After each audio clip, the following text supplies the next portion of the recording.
नेहमी नवीन विचार करणारे, नवनवीन कल्पना आणणारे, बदलासाठी तयार असणारे, समाजासाठी काहीतरी करण्याची भावना प्रबळ असणारे लोक म्हणजे कुंभ राशीचे लोक. कुणाच्याही नियंत्रणात राहणं मात्र यांना सहन होत नाही बरं का. आणि सगळ्यात महत्त्वाचं, भावनेपेक्षा बुद्धीला महत्त्व देणारे, लॉजिकली विचार करणारे कुंभ राशीचे लोक. या कुंभ राशीच्या लोकांसाठी एप्रिल महिना काय घेऊन आलाय, चला जाणून घेऊया. मित्रांनो, कुंभ राशीचे लोक बऱ्याचदा त्यांच्या विचारांमुळे जरा बंडखोर सुद्धा वाटतात. म्हणजे घरातले जर 4 जण एक म्हणत असतील तर यांचं काहीतरी वेगळंच मत असेल, असा अनुभव तुम्हाला आला असेल. जर एखादा कार्यक्रम घरात ठरतोय तर त्या बाबतीत, किंवा एखादी नवीन खरेदी केली जाते तर त्या बाबतीत घरातल्यांचं जर एक मत असेल तर हे काहीतरी वेगळाच मुद्दा काढतील, हे काहीतरी वेगळंच मत मांडतील, असा अनुभव कुंभ राशीच्या आजूबाजूच्या लोकांना सुद्धा येत असेल. फक्त यांचा प्रॉब्लेम हा होतो की भावना व्यक्त करताना ही लोक कमी पडतात. समोरच्याबद्दल यांना भरपूर प्रेम वाटत असलं, आपुलकी वाटत असली तरी तुमच्या भावना समोरच्यापर्यंत पोहोचवणं सुद्धा तेवढंच गरजेचं असतं. भावना व्यक्त करणं, बोलणं तेवढंच गरजेचं असतं. तिथेही लोक जरा कमी पडतात. एकदा यांनी निर्णय घेतला की मग मात्र हे निर्णय बदलत नाहीत. त्या बाबतीत जरा हट्टी असतात. फ्युचर थिंकर्स असतात असं आपण म्हणू शकतो. म्हणजे भविष्याचा विचार करणारे, जरा दूरदृष्टी असणारे ही लोक असतात. आता जर एप्रिल महिन्याच्या बाबतीत बोलायचं झालं तर एप्रिल महिना कुंभ राशीसाठी काहीसा कुछ खट्टा कुछ मिठा असा म्हणावा लागेल. कारण प्रगती तर देणार आहेच, पण त्याचबरोबर जेव्हा प्रगती येते तेव्हा नवीन जबाबदाऱ्या येतात, नवीन आव्हानं येतात. तसं काहीचं कुंभ राशीचं होऊ शकतं. सगळ्यात आधी बोलूया करिअर आणि व्यवसायाबद्दल. एप्रिल महिन्यामध्ये करिअरच्या बाबतीत, व्यवसायाच्या बाबतीत प्रगती दिसेल, पण ती हळूहळू असेल. आणि अर्थात हळूहळू असली तरी स्थिर असेल. नवीन संधी मिळतील, पण तुम्हाला धैर्य तुमच्यामध्ये आणावं लागेल, पेशन्स आणावे लागतील, तरच त्या संधीचा लाभ तुम्हाला घेता येईल. एप्रिलपासून मोठे करिअर ऑपॉर्च्युनिटीचे संकेत आहेत. म्हणजे करिअरमध्ये, व्यवसायामध्ये काहीतरी चांगलं नवीन घडण्याचे संकेत तुम्हाला एप्रिलमध्ये मिळू शकतात. फक्त घाई न करता चांगलं प्लॅनिंग करा आणि संधीचा फायदा घ्या. आता आर्थिक स्थितीबद्दल बोलायचं झालं तर अर्थात एप्रिल महिना आहे, अर्थात प्रमोशनचा महिना असतो. प्रमोशन, अप्रायझल या महिन्यामध्ये होत असतात. त्यामुळे उत्पन्न वाढण्याची शक्यता कुंभ राशीसाठी आहे. त्याचबरोबर अडकलेले पैसेसुद्धा मिळू शकतात. मग ते पैसे कुणाला तुम्ही दिले असतील, कुठल्या स्कीममध्ये अडकले असतील किंवा आणखीन कुठे अडकले असतील तर ते परत मिळण्याची शक्यता आहे. पण सेव्हिंगच्या बाबतीत मात्र तुम्हाला सतर्क राहावं लागेल. कारण खर्चावर नियंत्रण ठेवणं एप्रिल महिन्यामध्ये थोडं त्रासदायक ठरू शकतं. आता कुटुंबाच्या बाबतीत बोलायचं झालं तर तुम्हाला कुटुंबाला वेळ द्यावा लागणार आहे एप्रिल महिन्यामध्ये.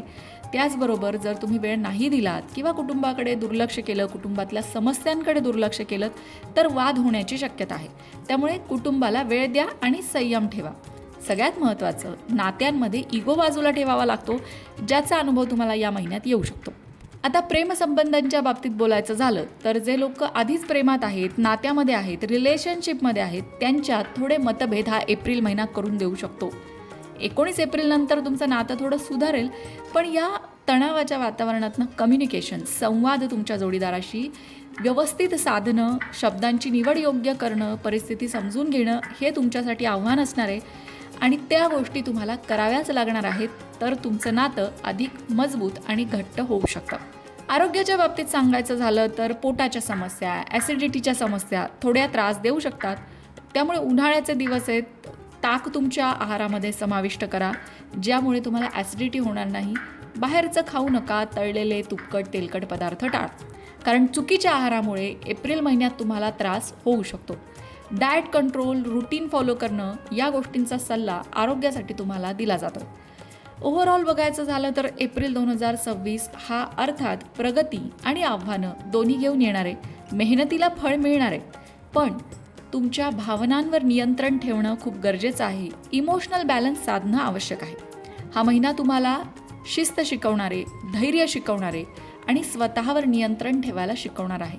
छोटा निष्कर्ष काढायचा झाला तर कुंभ राशीसाठी एप्रिल हा महिना जरा स्लो प्रोग्रेस देणारा, हळू प्रगती देणारा, पण योग्य निर्णय घेतले तर फ्युचर मजबूत करणारा, अर्थात भविष्य मजबूत करणारा असणार आहे. कुंभ राशीच्या लोकांना असे काही अनुभव येत असतील सध्या की त्यांची कामं अडतायत, होता होता कामं होत नाही आहेत किंवा मनासारखं काही घडत नाही आहे. जर असे अनुभव तुम्हाला येत असतील तर त्याचं कारण तुम्हाला चालू आहे 7.5.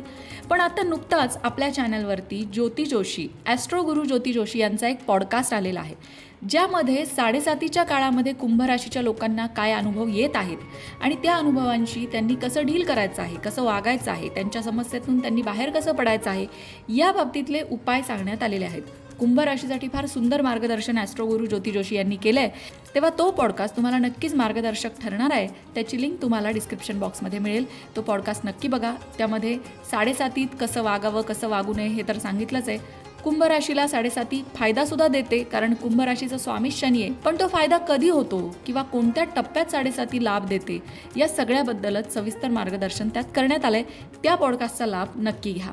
अशाच प्रकारच्या माहितीपूर्ण व्हिडिओंसाठी लोकमत भक्ती चॅनलला सबस्क्राईब करा आणि बेल आयकॉनवर सुद्धा क्लिक करा, म्हणजे आमच्या नवनवीन व्हिडिओचं नोटिफिकेशन तुम्हाला मिळत राहील. तसंच योग्य आध्यात्मिक मार्गदर्शनासाठी लोकमत भक्तीच्या फेसबुक पेजला फॉलो करायला विसरू नका.